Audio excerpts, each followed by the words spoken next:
Hi, in this video, I'm going to show you how you can adjust your video brightness during a Microsoft Teams meeting.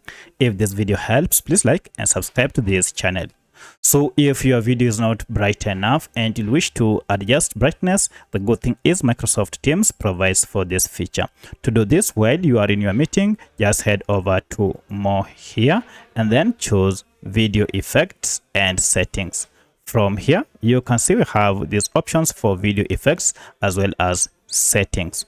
Go to settings, and below it you can see we have this under appearance an option to adjust brightness. Currently this feature is disabled. To enable it, now just toggle on, and I want you to take a look at here where your image will be or where your video will be. You can see if I turn it on, now you can see it is more brighter. So that's how you can turn on adjust brightness in Microsoft Teams meeting. If you have any other question, kindly let me know in the comment section. Otherwise, thanks for watching and let's meet in the next video.